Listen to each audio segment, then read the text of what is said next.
guys, it's been a little bit since I've done a video, so I thought I'd give a quick update, but mostly instead of just updating, talking about a subject that should be discussed, because a lot of people that watch my videos are actually people that have absolutely no idea about the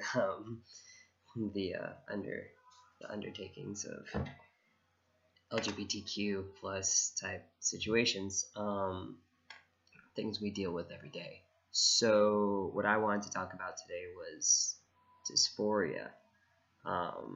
Before I get into it, I just want to say thank you. I made a post about this earlier, but I thought I'd make a video for it. Thank you to all that have donated so far and have just shown like verbal love and support, or through letters and through emails, IMs, messages. I've received so much support and love over the past couple months, and it's unreal. So thank you so much. I have my top surgery date. That is for May 8th, 2017, and my chest reveal will be May 15th, 2017. So that's really exciting. I'm beyond words, honestly.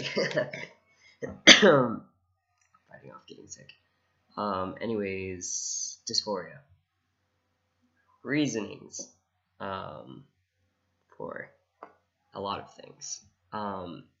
I have suffered dysphoria for a lot longer than some people would presume. I remember being very young and just always being anxious about what I was wearing. I would fight my mother over it. She would say I knew exactly what I wanted, and if it wasn't that, then I would I wouldn't wear it. But it wasn't that.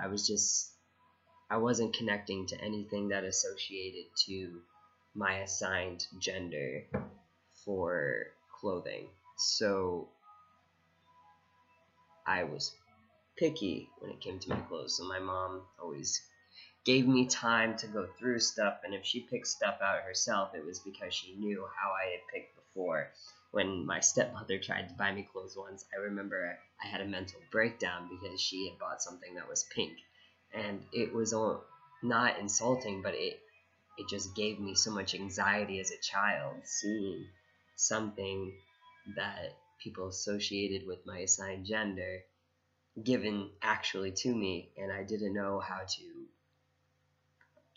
to function, honestly. I had like a little breakdown. I remember for a while all I would wear was wind pants because jeans didn't make me comfortable. They were too tight on my body, and I liked just having this like empty space that was between me and the layer of clothing that was on my body. So I always wore like sporty type shirts, not shorts on my fucking chest. Sporty type shirts or anything that was like, I don't know, limited to, so it could be like a dark color, and like wind pants. They also made me sound faster when I ran, so like pretty impressive. Anyways, sidetracking.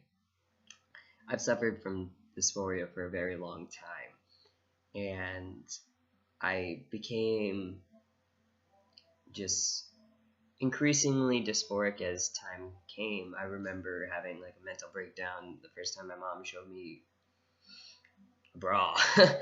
That was the worst. I remember just, I don't know, I think I threw it into the bathroom from the hallway, and I said, I don't need this, I'm never wearing one. And I mean, I don't know if other people go through that experience. My mom and I always thought that had been a normal experience that people go through when their kid doesn't want to, step up to that level. But yeah, I developed very quickly. I was in elementary school when that happened, my older years of elementary school, and it wasn't okay. I just remember crying at home about it. Just the idea of just having to wear something that was just confounding me. The fact that I had growth there, that my friends who happen to be guys didn't, and I just felt so unconnected with my own mind, and it caused anxiety. And people are just like, wow, you just had anxiety, go figure. It's an actual thing. um, Dysphoria. It's called dysphoria, and there's different forms of dysphoria that people go through. um, Dysphoria is a state of unease. It's a dissatisfaction with something in your life, while gender dysphoria is it's a condition. It's something where you don't associate with a gender that you're assigned with from birth. It's you feel that inside you don't match your outside, and it's disheartening because you know who you are, or maybe you're lost with that and you have no idea. But whatever everyone else sees you as is not what you know you are, and it causes extreme anxiety because you then don't feel like you can fully represent yourself, and you just feel like you're trapped in a box. It's like being claustrophobic, you know? You don't want to be confined in a closed apparatus of some sort, you know? And that's what gender dysphoria is. You are enclosed in a body, and there is no opening it. You're just trapped. It is literally claustrophobia of your soul, and it's there's no other way to really put it, I guess. I mean, there probably is, but for me, that's what it was. I was just living in this claustrophobic state for over 20 years, and it's something that's terrifying to think about now. The points I got to with my anxiety. Um, God, how do I get this? It's hard. I suffered from many forms of dysphoria. One was with my hair. Even before taking testosterone and during testosterone, when I was taking my hormones, I had a problem with I was constantly changing my hair. Shorter and shorter and shorter. Yeah, I cut my hair short immediately when I had the opportunity. But every time it didn't have the side shaved, or I didn't have it just a certain way, I felt that I just looked, or was perceived as, and it was true, I was perceived as a lot of the time to strangers as the gender I didn't identify with a short haircut, and it bothered me. So I always needed it cut a certain way to just feel okay, to feel that I was representing myself just enough. And that was something that changed actually when I started growing body hair and facial hair. It was kind of like an ease to that. Now I can grow my hair however I want. I'm growing it out right now, honestly. And right now, at this length, I would start to feel anxious. I'm not even kidding you. I would shave it down to the skin almost. I was just so dysphoric when it came to my hair because I knew that's one of the first things you see on a person, you know what I mean?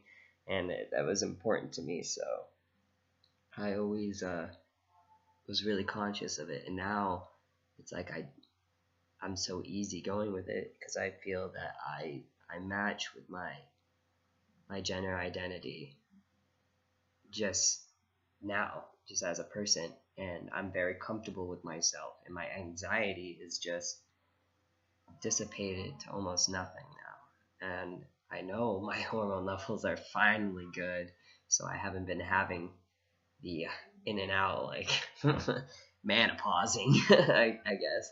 But I don't know. It's a great feeling because I don't feel like I have to be concerned anymore. I don't look in a mirror immediately the moment I get up, the moment I am about to walk out the door, and feel this need to like get back in bed, or shut the door, lock it, and not see anyone, or just disappear from any sort of social media or whatnot with my images because I don't match up to where I feel I belong. It's great. I feel like I'm very represented now, because I'm finally representing myself. And it's almost that time in my life where I'm finally going to be able to do that fully. Because I am very dysphoric when it comes to my chest. I'm very aware of it, and it hurts. It hurts. I'm still trapped inside this body. But I have hope because of you guys, because of everyone that's watching that cares, and everyone that writes me letters, or all the guys and girls like me that feel the same way, that are reaching out for help or advice. And it's just so fucking great. Pardon my French. It's just so great to know I'm so much closer to this freedom from this anxiety that's crushing me inside this body, this apparatus that is closed, this claustrophobia of anxiety. It's almost done. And I am so thankful for all the people that have been here for me this entire time, and I will be there for you when the time comes. I'm trying my best now, but I plan to do more. I will give back, and I can't wait for that day, because this feeling that I have now, knowing that it's out there in so many other people, I implore you to help them, because I have so many people and so much love and so much support and so much help from people that some people won't get in their entire lives, that deal with the same thing that I deal with every day. And I hope that you just take the time to learn about this, because it can tear you down, and I'm trying my best to stay afloat, and I have that support that helps me like a buoy.